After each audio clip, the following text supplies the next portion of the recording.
신앙의 양심으로 금방 4.15 총선을 준비하며 오늘은 6번째 말씀으로 북한교회 멸망기 3번째 시간입니다.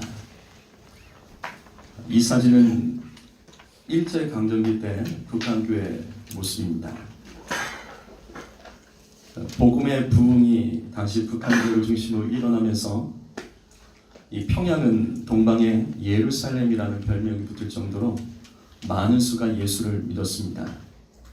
더 놀라운 것은 이 교회가 일제강점기 35년 동안을 교회를 지켜냅니다.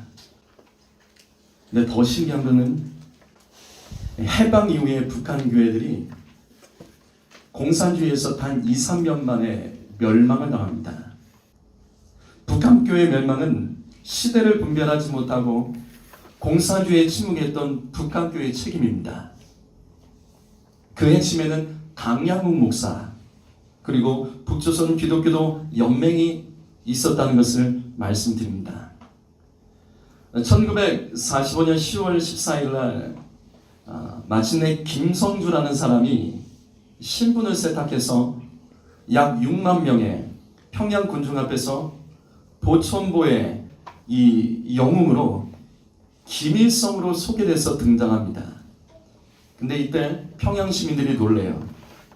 당시 김일성 나이가 33살입니다. 이게 말이 안 되는 거예요.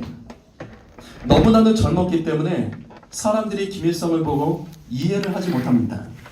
그런데 진짜 김일성을 알고 있었던 이 북한의 해산 출신의 사람들은 이것은 분명히 소련이 속이고 있다는 것을 알았습니다.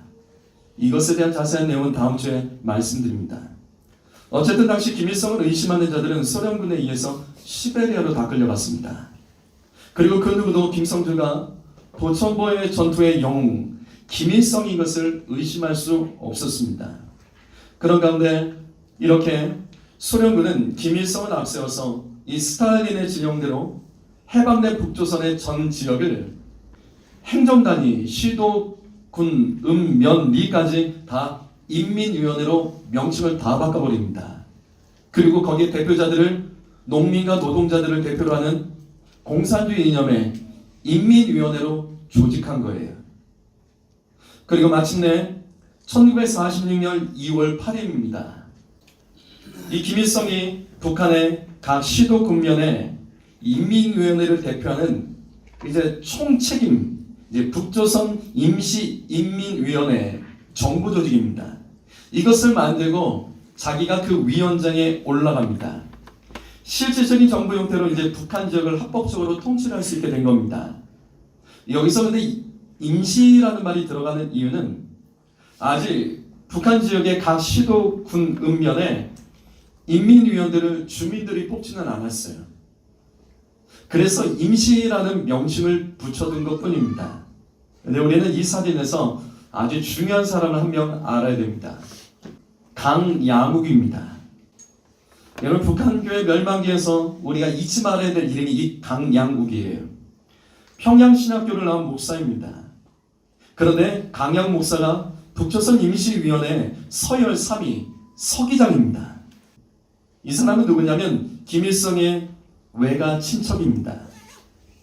이후에 이 강양욱 목사가 북한의 공산주의의 가장 강력한 저항 세력이었던 북한교회를 하나하나 다 파괴해 나갑니다. 그 공으로 나중에 북한의 서열 2위인 부주석까지 올라갑니다. 그럼 이 강양욱 목사가 교회를 어떻게 멸망시켰을까? 북한의 토지개혁이요. 이걸 실행했던 사람이 바로 강양욱 목사입니다. 북한의 토지개혁은 한마디로 무상몰수, 무상분배입니다. 당시 북한의 부자들과 지주들이 가지고 있는 땅을 각 지역의 인민위원회에서 다 빼앗아서 토지를 국유화했습니다. 그렇다면 토지를 몰수하는 그 명분이 무엇일까? 부자들과 지주들로부터 토지를 몰수하는 명분이에요. 그게 바로 친일파예요. 친일파. 지주들을 다 친일파로 몰아붙였습니다. 이거예요. 논리가 이거예요. 일제강점기 때 그 어려운 시대를 겪으면서 어떻게 부자로 살 수 있었냐라는 겁니다. 일본의 앞잡이니까 부자가 됐겠지. 이 논리로 친일 적폐를 청산한다며 이사지처럼 노동자를 선동해서 이 토지를 다 빼앗아 이 농민들에게 나눠줘요. 여러분, 역사적으로 공산주의자들이 항상 적들을 청산할 때, 숙청할 때 언제나 사용했던 말이 친일파라는 걸 아십니까? 그래서 이 시대도 똑같죠. 진보 좌파주의자들이 언제나 자신을 반대하는 사람들을 친일파라고 부르죠.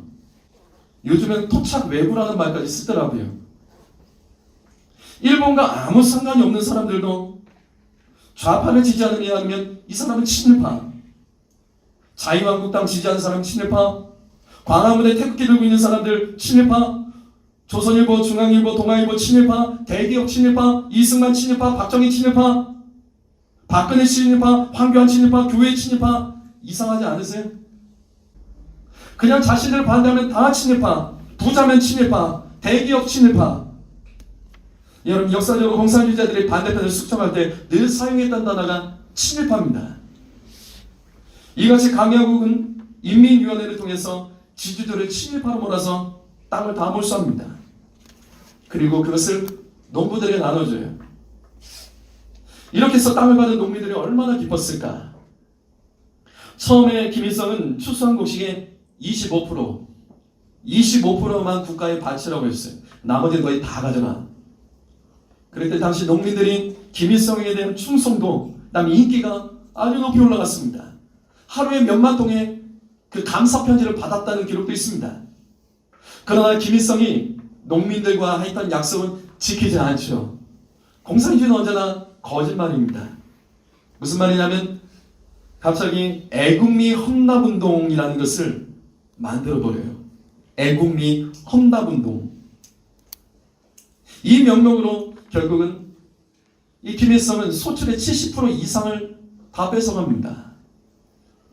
이 70%라는 말이 잘 와닿지 않죠. 세금을 70% 뗀다는 어떤 의미인지 알겠죠. 내가 돈을 벌었는데 세금을 70% 떼는 것과 똑같은 거죠. 1년 동안 농사했던 것의 70%를 다 걷어가는 거예요. 그리고 공산주의 혁명을 위해서 생산량을 높여야 된다면서 강제 노동을 시키고 거부하는 농민들은 땅을 빼앗아 쫓아냈습니다. 그래서 북한 농민들은 이전보다 더 가난해졌어요. 그렇다면 토지개혁과 북한교의 멸망은 무슨 상관이 있을까? 자, 이제 잘 들으세요. 여러분, 북한 토지개혁의 대상이 부자들에게 땅을 뺏는 것이 다가 아닙니다. 여기 토지개혁의 대상에 누가 들어가냐면 교회의 사유재산 몰수까지 들어갑니다. 교회와 성도의 토지와 사유재산까지 강양 목사가 나서서 다 몰수했습니다. 교회 목사, 장로, 성도들, 이 사람들의 친일파, 반혁명 계급으로 낙이 찍어서 재산들을 몰수하기 시작한 거예요. 그게 다가 아니에요. 또 강양 목사가 교회가 다시는 자립해서 일어나지 못하도록 교회의 헌금을 인민을 착취하는 행위라고 말하면서 금지를 시켰습니다. 여러분, 앞에서 말씀드렸죠. 이 한국교회가, 한반도의 교회가 일제강점기 35년 동안 일본이 그렇게 교회를 박해하고 핍박하고 선교사를 쫓아냈는데도 어떻게 이 35년 동안 이 한반도 교회가 무너지지 않았을까? 오히려 교회가 당시 독립운동까지 도울 수 있었던 그 이유가 무엇일까? 교회의 11조와 헌금 때문입니다. 그래서 일제강점기 때도 교회가 국가적으로 박해를 받았고 외국인 선교사들이 쫓겨났는데도 한국 땅에서, 이 대한민국에서, 이 조선 땅에서 교회가 자생할 수 있었던 이유, 그 다음에 거룩한 사역을 계속해서 할 수 있었던 이유는 뭐냐면 헌금을 했기 때문이에요. 오늘은 한국교회가 전 세계에서 미국 땅으로 가장 많은 선교사를 파송할 수 있는 이유, 그것이 성도들의 헌금 때문입니다. 그래서 자생하는 거예요. 그런데 오늘날 교회 안에서 이렇게 말하는 사람들이 있죠. 꼭 11조 해야 되냐며. 아니, 이거는 성경이 나와있으니까 그래, 인정한다. 11조만 하면 되지 뭐 다른 헌금, 주일 헌금부터 그런 거 왜 하냐 따지는 분들이 있죠. 그 헌금 때문에 한국교회가 지금 지켜지는 겁니다. 그 헌금 때문에 한국교회가 세계 선교하는 겁니다. 헌금의 힘, 이것이 얼마나 강력한지를 이 강양 목사가 알고 교회가 자립하지 못하도록 헌금을 금지시켰어요. 그래서 북한교회가 신속하게 무너진 겁니다. 교회를 통한 선교와 구제사역, 학교와 병원들이 폐쇄되기 시작했고 토지를 빼앗기고 사유재산을 빼앗기면서 교회가 설 수가 없는 거예요. 그리고 교회가 빼앗기고 무너지기 시작한 겁니다. 그래서 많은 성도들이 신앙의 자유를 찾아 남한으로 내려왔던 거예요. 남한으로 내려와서 북한 성도들이 교회를 세웁니다. 그래서 오늘날 이 대한민국의 교회는 북한에서 공산주의 핍박받은 성도들이 내려와서 세운 그 교회의 힘으로 이 나라가 지금 살아가는 거예요. 자, 그런데 여기서 한 가지를 꼭 짚고 넘어가죠. 이렇게 공산당이 싫어서 남한으로 내려온 북한 주민과 성도들, 남한에서 어땠을까요? 자, 우리가 이 시점에서 역사를 아셔야 돼요. 북한의 주민과 성도들이 남한으로 내려서 깜짝 놀랐습니다.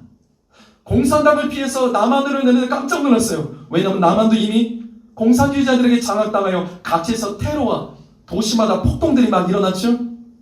바로 여기서 요즘 좌파에서 당시 우파의 살인 폭력 집단이라고 주장하는 서부청년단이 등장하는 겁니다. 여러분, 서부청년단 정확히 아셔야 되는 거예요. 자, 이제 학교에서나 여러분 그냥 인터넷으로 역사를 안 사람들은, 배운 사람들은 충돌이 일어나기 시작할 거예요. 서북청년단 어떤 사람들일까? 말씀드렸죠? 북한에서 남한으로 내려온 사람들이 주축으로 만들어진 우익단체입니다. 이 사람들은 그냥 북한 사람들 아니에요. 요즘 좌파 언론들과 역사자들이 또 네이버들을 보면 이 사람들이 무고한 양민을 테러한 살인집단으로 하는데, 자, 좀 더 가보자고요. 근데 우리가 상식적으로 생각해 보자고요. 왜 북한에서 내려온 사람들이 이런 단체를 만들었을까요? 우리가 그 시대에 살지 않았기 때문에 함부로 말하면 안 돼요. 이 사람들 무조건 나쁜 사람? 자, 역사적으로 한번 이야기해 보자고요. 서북청년단에 소속된 사람들은 북한에서 공산당에게 가족을 학살당했습니다. 토지를 빼앗겼습니다. 그래서 못 살겠다고 내려온 사람들이에요. 북한에서 친일파로 인민의 반동으로 물려서 부모를 잃어버린 학생과 청년들이 이 안에 있습니다. 교회가 북한에서 핍박받아 학살당하면서 신앙의 자유를 찾아서 내려온 북한의 성도들, 그들이 이 안에 있습니다. 이들은 공산당이 얼마나 악하고 무서운지를 직접 경험했던 사람들이에요. 그래서 남쪽으로 내리면 공산당이 없을 줄 알았어요. 근데 막상 와보니 어디를 가든지 공산당들의 폭도들의 반란을 일으키며 이 공포 속에 살 수가 없는 거예요. 아니, 그렇다고 서북 청년들을 만들어서 좌익들과 싸움을 하고 사람을 또 죽이고, 조금만 더 가자고요. 공산주의가 싫어서 공산주의 핍박받고 가족들 학살당해서 북한에서 남한으로 내려왔던 이 북한 사람들이 남한에서 어떤 대우를 받았을까요? 공산주의자들이 그들을 어떻게 봤을까요? 북한에서 남한으로 내려온 이 북한 사람들에 대해서 이 남한의 공산주의자들이 북한의 공산주의 배신자라며 다시 공산당에 충성을 요구하기 시작했고, 거부하면 죽창으로 찔러 죽이고 테러하고 또 학살했습니다. 아니, 공산당 북한에서 그거 피해갖고 내려왔더니 스탈린과 김일성 배반했다며 자식들까지 죽이는 거예요. 그래서 북한에서 자유를 찾아 내려온 이 사람들이 남한의 좌익의 테러로부터 자신의 가정과 자신이 살던 지역을 지키기 위해 만든 단체가 서북청년단이에요. 북한에서뿐만 아니라 남한에 와서도 공산주의자들에게 가족을 잃어버린 사람들이 여기 가입하여 남한의 좌파들과 맞대응하면서 서로 죽고 죽이는 비극이 일어나는데, 이것이 서북청년단입니다. 여러분, 이 배경도 알지 못하고 그 시대에 살지도 못하고 지금 인터넷 좌파 언론들, 좌파 역사학자들, 전교조 교사들이 이 서북청년단에 대해서 양민들 학살했다. 아니, 상식적으로 생각해 보자고요. 왜 북한에서 자유를 찾아 내려온 사람들이 남한의 남노당과 맞서서 그들과 싸우며 이와 같이 사륙이 벌어졌을까? 살기 위해서 싸운 거예요. 양쪽의 얘기를 다 들어주십시오. 하지만 좌파는 자신들의 피해를 입은 것만 주장하고 왜 그 일이 벌어졌는지, 이런 좌파들이요, 우리도 경찰 있죠? 경찰 가족들, 경찰 공무원들 무참히 학살했습니다. 이거 얘기 안 하죠. 여러분 역사 바르게 하셔야 돼요. 아멘. 자녀들의 역사만 잘 적어봤어요. 아멘.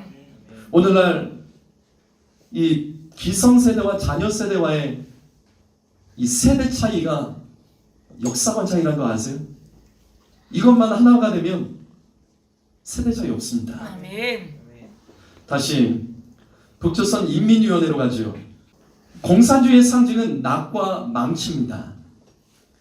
이것은 인민을 가리키는 거예요. 공산주의 인민은 국민이 아닙니다. 공산주의에서 인민은 노동자와 농민만을 말합니다. 나머지 부자와 지주는 인민의 반역자입니다. 그래서 김일성은 강약 목사를 앞세워서 인민 중에 농민을 통해서 토지교육을 통해 교회의 사유재산까지 앞에서 다 뺐었다고 말씀드렸죠. 그리고 이어서 또 다른 인민, 노동자를 위해서 이 강약 목사가 또 나섭니다. 다시 한번 강약 목사는 1946년 6월 24일 날 노동자들에 대한 노동법령이라는 것을 발표를 해요. 자, 이제 여러분 아주 익숙한 단어가 나올 거예요. 부자들과 이 대기업들의 착취를 당하는 노동자들의 권리를 보장한다면서 이들이 시행했던 핵심 정책 3가지가 있어요. 우리 요즘에 잘 듣는 거예요. 우리나라 현재 노조와 특정 정당에서 이것을 가장 많이 주장합니다. 그것이 뭐냐면 8시간, 하루 8시간 노동, 유급 휴가제, 동일노동, 동일임금. 이것이 이때 노동법령의 3가지 핵심 정책입니다. 그래서 웃긴 거예요. 이것만 보면 북한은 매우 공평하고 노동자를 위한 아주 좋은 나라잖아요. 하지만 다 속임수죠. 토지개혁과 똑같습니다. 오늘날 북한에서는 쉬는 날 없이 강제 노동합니다. 휴가도 없습니다. 월급도 없더라고요. 직업 선택은 어떻게 하죠? 당이 지정해 줍니다. 직업 선택도 없어요. 왜 이렇게 됐을까? 노동자에 대한 노동법령의 목적은 따로 있습니다. 그것이 뭐냐면 기업과 산업의 국유화입니다. 당시 일본이 가지고 있었던 제철소들을 비롯해서 큰 회사들 김일성이 다 뺏어갔습니다. 특별히 북한 지역은 기독교인들의 영향력이 강했습니다. 그래서 기독교인들의 회사, 큰 기업들, 친일파 기업이라고 몰아서 다 뺏어갔습니다. 성대로 그래서 역사를 바라보면 이 시대를 바로 읽을 수 있어요. 아멘. 지난 2월 24일 날 민주당의 원내대표 이인영입니다. 4월 15일 이번 총선 이후에 여당이 제1당을 차지하면 무엇을 할 거냐면 개헌을 통해서 토지 공개념, 동일노동, 동일임금, 종교와 언론의 패권을 제패할 것이라고 당당히 말했죠. 앞에서 북한이 했던 일 따라하고 있습니다. 여기서 종교와 언론의 패권이란 기독교, 보수 언론들 통제하겠다는 거예요. 네, 여러분 이인영 아십니까? 북한에서 주체 사상이 있습니다. 이 김일성을 그냥 신으로 여기는 거예요. 민족의 지도자 신으로 여기는 거예요. 이 주체 사상에 맹신하는 사람들이 주사파라고 하죠. 이들은 김일성에게 혈서로 충성 맹세하고 다녔습니다. 그들이 만든 단체가 1680년대 전대협입니다. 전대협 1기 의장이 이인영입니다. 그리고 이 1기의 부의장이 누군지 아세요? 잘 아는 이름이에요. 우상호 의원입니다. 그럼 2기 볼까요? 2기 오영식 전 민주당 국회의원이고 2018년도 코레일 사장이었습니다. 부의장이 성남시 수정구의 민주당 대표 국회의원 김태년입니다. 3기는 우리가 잘 알아요. 전대협 3기 의장이 누구죠? 그래요, 맞아요. 이상하지 않으세요? 어느새 우리나라 국회 청와대까지 이미 친공산주의자들이 다 들어가서 차지하고 있습니다. 근데 문제는 우리가 뽑은 거라고요. 교회들이 공산주의를 박해를 당하고 학살을 당해도 성도들이 영적으로 시대를 분별하지 못하여 북한교회 무너진 것과 똑같습니다. 결국 우리가요. 교회가요. 북한교회가 이 똑같은 과정을 멸망했는데 우리가 지금 오늘날 이 똑같은 실수를 하고 있지는 않습니까? 성도 여러분, 신앙의 양심을 따라 이번 4.15 총선 선거하세요. 지금 우리나라 마지막으로 공산주의 막을 수 있는, 피 흘리지 않고 막을 수 있는 유일한 기회입니다. 이렇게 해서 이 북조선 임시인민위원회 서기장 강야구 목사는 당시 북한 지역에서 가장 영향력 있던 북한 교회들을 핍박하며 이 김일성 선하에 이 조직의 교회들을 끌어들이기 시작해요. 이때까지도 대부분의 북한 교회들가 북한 공산주의 실체를 몰랐어요. 침묵했어요. 혼란스러운 시대에 어쩔 수 없는 일이라면 그냥 기도하고 예배만 하면 되지, 하나님이 도와주시면 되겠지, 그렇게 믿었습니다. 그런데 그게 그렇게 안 돼요. 김일성이 다시 한번 강약으로 앞서서 했던 일이 뭐냐면 1946년 9월 5일 날 발표를 합니다. 시도군 인민위원회 선거법령이라는 걸 발표해요. 그 내용을 보세요. 11월 3일 날 선거를 합니다. 주일이에요. 선거 시간까지 딱 박았습니다. 오전 11시. 북한 전역이 시도군 인민위원회 인민위원들을 뽑는 선거를 하겠다라고 발표를 한 거예요. 더 웃긴 건 선거 방식입니다. 공산당이 지명한, 즉 김일성이 지명한 후보자 한 명을 두고 각 지역에서 찬성하면 흰색 투표함에 투표용지를 넣고 반대하면 검정색 투표함에 투표용지를 넣는 이 투표 방식을 선택한 거예요. 북한에서 가장 영향력이 있던 집단이 교회를 무너뜨리기 위해서 예배를 못 드리도록 주일날 11시에 투표하겠다는데 북한 교회가 침묵합니다. 거룩한 교회들은 침묵했지만 공산주의에 손잡은 사람들은 오히려 이때 성도들을 더 미혹하고 성도들을 죽이는 일에 동참을 해요. 그게 뭐냐면 1946년 봄에 만들어낸 북한의 북조선 기독교 연맹이라는 것이 있습니다. 이 단체에서 목사와 교회가 11월 3일 날 11시 주일 선거를 지지하는 성명을 발표해요. 교회가요. 북한 교회가요.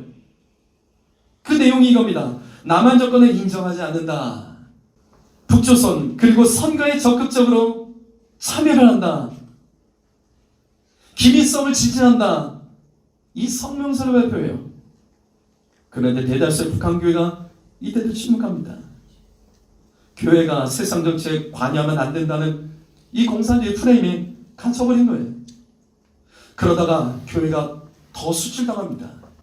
이처럼 공산주의자들과 손잡은 북조선 기독교 연맹의 인민위원회 선거 지지에 김일성이 뭐까지 추진하냐면 투표 장소로 교회를 사용하기로 결의합니다.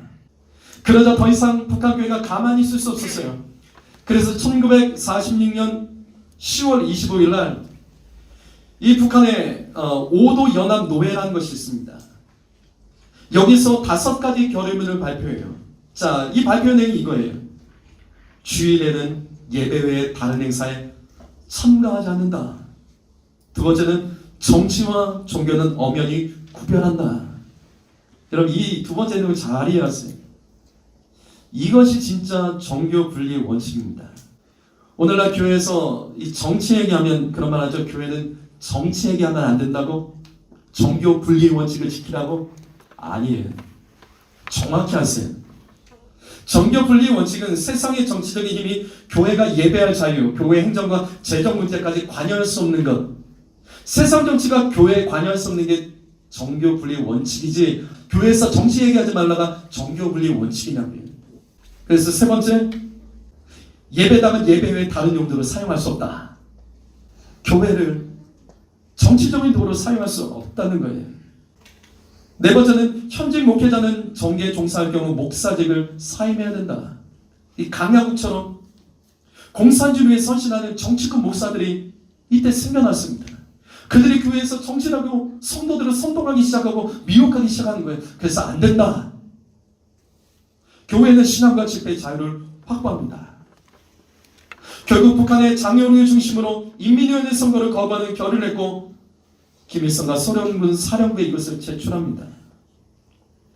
김일성이 매우 화가 났어요. 그래서 어떻게 했냐면 선거 이틀 전인 11월 1일 날 이 평양시에 민주선거 경축대회를 열고 여기서 선거를 부정한 교회들을 향해서 이렇게 비난하며 교회가 서로 갈라져 싸우겠습니다. 자, 여러분 여기 한번 내용 한번 읽어볼까요? 읽어봅니다. 시작. 북조선은 신앙의 자유가 보장되어 있고 종교 탄압도 없다. 이 때문에 많은 종교인들이 선거에 추천되었고 신도는 선거운동에 열심히 참여하고 있다. 하지만 11월 3일 인민위원을 뽑는 선거에 신도나 목사들이 반대한다면 그것은 간첩이며 종교를 체제 파괴 활동에 이용하고 자, 이것 때문에 교회가 갈라져 싸우는 거예요. 아니 김일성이 신앙의 자유를 보장한대잖아. 이것을 반대하는 것은 간첩이라잖아. 인민의 적이라잖아. 다시 교회가 침묵해요. 그리고 결국 이 11월 3일 날 투표하는데 교회가 성도들이 어떤 선택을 했는지 자 보십시오. 46년 11월 3일 날 주일 11시에 시도군 인민위원회 찬반 투표를 통해서 투표율이 99.97%. 무슨 말이죠? 교회가 선거했다는 거죠. 찬성률이 98.49%. 결국 북한에 있는 목회자 성도들이 주일날 11시에 예배 드리지 않고 인민위원회를 뽑는 선거에 적극 동참합니다. 그리고 김일성이 지목한 사람을 전부 찬성합니다. 이렇게 해서 북한 교회가 스스로 멸망당합니다. 북한사에서 가장 영향력이 있던 교회가 깨어 공산주의를 경계하지 못하였고 타협하면서 북한 교회는 본격적으로 멸망당하기 시작합니다. 자, 여러분 이것이 과거부터 지금까지 북한의 선거 포스터입니다. 재미있는 문구가 나오죠. 뭐죠? 이런 이 투표 포스터 본 적 있으세요? 찬성하자예요. 찬성하자. 그래서 언제나 이렇기 때문에 찬성률이 거의 100%에 가깝습니다.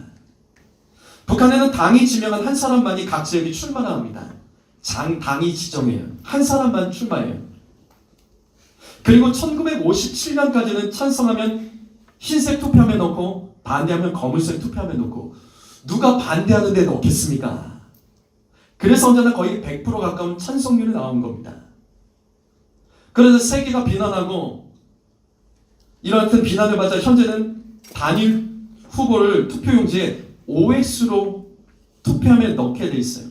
근데 신기하게 거의 100%의 찬성률이 가깝게 나오죠? 그 이유가 뭘까? 현재 북한이 어떻게 투표를 하는지 한번 볼까요? 투표용지를 적지 않습니다. 적지 않고 다 보이는 데서 이렇게 집어넣게 되어 있어요. 신기하죠? 그래서 찬성 투표가 나오는 겁니다. 이것이 공산주의입니다. 내가 선택할 자유, 표현할 자유, 생각할 자유도 없는 것입니다. 이렇게 해서 김일성은 북한 전 지역의 인민위원회 선거를 통해서 자기 사람들을 다 심고 장악합니다. 그리고 이제부터 본격적으로 공산주의 반대하는 이 북한의 교회들을 멸망시키기 시작합니다. 이 일을 맡았던 사람이 또 강양국입니다. 강양이 나서서 잘 보십시오. 1946년 11월 28일 날 북조선 기독교도 연맹을 다시 조직합니다. 여기 이름 중에 아는 사람 있으세요? 여기 박상순 목사님은 이 한국교회 100주년 역사에도 소개된 분입니다. 중국 선교사예요. 그리고 김익도는 잘 아시죠? 깡패예요. 교회에서 막 선극을 했던 기억도 전 나요. 평양 대부운동을 이끌었던 부흥사 중 한 명입니다. 여기 김웅수는 1942년 장로교 총회장까지 됐던 분입니다. 이와 같은 사람들이 강양국과 함께 북조선 기독교 연맹을 조직합니다. 그 외에도 여기 기록되지 않은 많은 목사님들이 여기에 가입해서 북한 교회를 합법적으로 무너뜨립니다. 그리고 교회를 김일성에게 갖다 바쳤어요. 자, 그런데 우리가 여기서 조심합시다. 뭘 조심하냐면 여기에 이름이 들어갔다는 이유로 이분들을 무조건 정지하지 마세요. 우리는 당시 상황을 잘 모르잖아요. 그렇죠? 이분들 중에는 협박을 받아서 이름이 들어간 사람도 있을 수 있을 거예요. 아니면 강야국이 북한 교회를 이간질하기 위해서 여기 있는 사람들 허락받지 않고 이름을 집어넣을 수도 있겠죠. 이분들이 정말로 복음의 변절자인지는 사실은 정확히 모르겠습니다.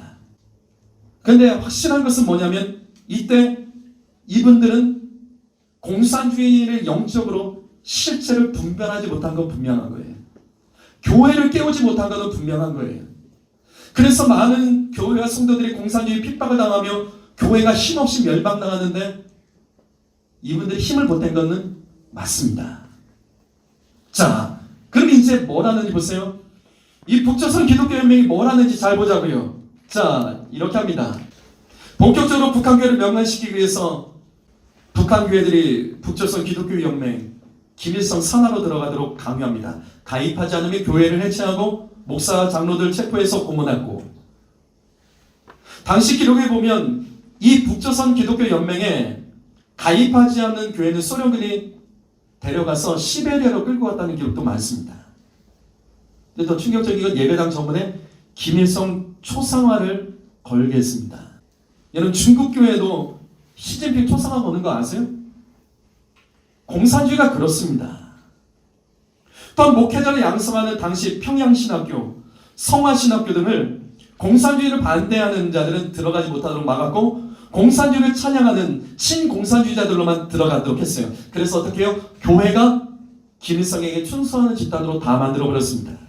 이렇게 하면서 177 35년 동안 견해냈던 북한교회는 45년 해방 이후에 2, 3년 만에 거의 대부분의 북한교회가 멸망당하고, 바퀴 속에서 남쪽으로 내려가는 성도들, 그 다음에 북한의 지하교회로 숨어드는 성도들이 있었습니다. 그 나머지 뒷이야기는 다음 주에 말씀드릴게요. 오늘 말씀 마무리합니다.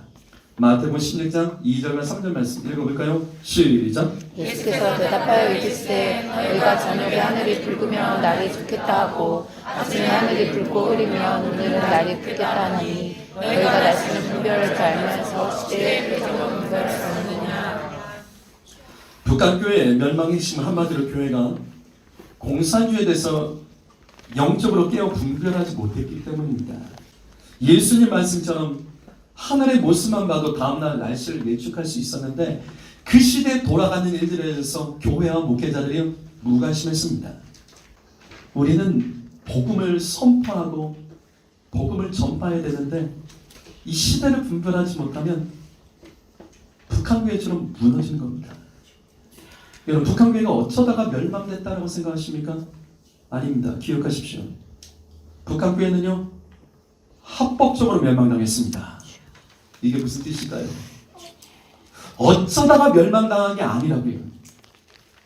교회가 시대의 정치와 체제를 깨어 분별하지 못했기 때문에 교회가 합법적인 법에 의해서 멸망당한 겁니다. 교회가 세운 지도자, 잘못 세운 지도자가 합법적으로 교회를 멸망시킨 겁니다. 교회가 공산주의와 싸우기 위해서 하나 된 것이 아니라 공산주의와 손을 잡고 타협하기 위해서 북한의 많은 교회가 하나 되었기 때문에 북한 교회가 멸망당한 겁니다. 성도 여러분, 교회는 정치 얘기하지 말라고요? 아니에요. 교회는 세상의 정치를 바르게 견인해 나가야 될 책임과 사명이 있음을 기억하십시오. 네. 내 자녀들, 여러분 어떻게 크기를 원하세요? 그냥 좋은 대학 가고 좋은 직장 가고 뭐예요?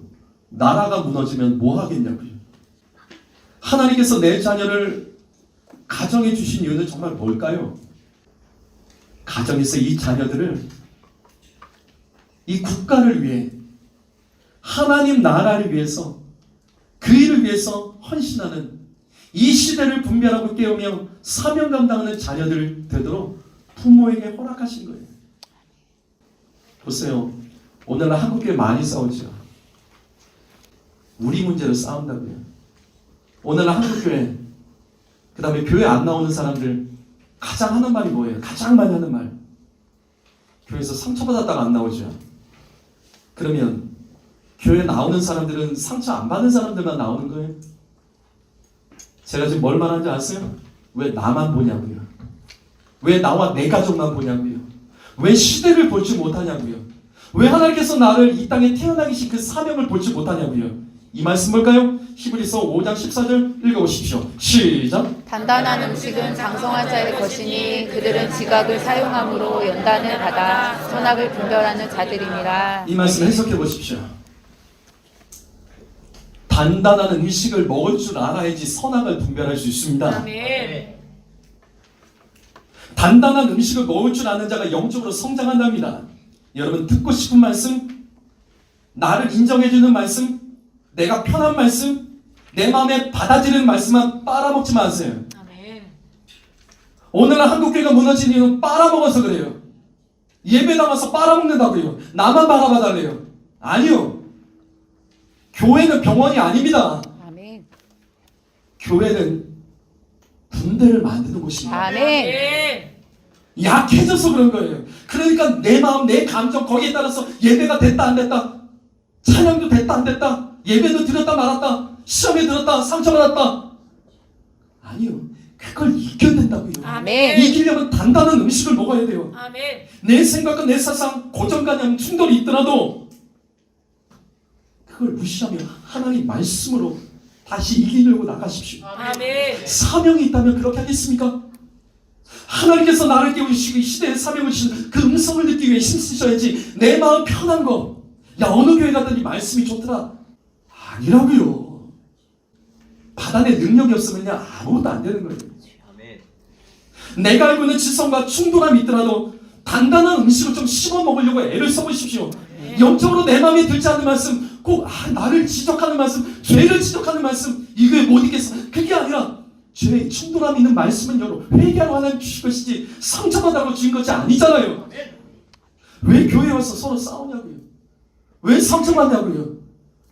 상처받는 사람들 잘 들으세요. 상처받는 사람들이 교회에서 상처 많이 주다는 사실을 왜 모르세요? 누구 때문에 시험에 들었단 말도 그만하시고, 시험에 드는 사람이 시험만 들어요? 다른 사람 시험 들게 하잖아요. 왜 나만 보냐고요. 그게 우리의 사명이 아닌데, 우리의 사명 그 상황 속에서도 단단한 음식을 먹으며 괴로워도 힘들어도 견디면서 시대적인 선악과 그 악을 분별하며 사명 감당하려고 힘을 써야죠. 아멘. 우리가 그냥 여기서 예배만 드리면 하나님께서 이 나라 지켜주시겠다? 아니에요. 우리 성경할 때마다 항상 하는 말이 뭐예요? 뽑을 사람이 없다죠.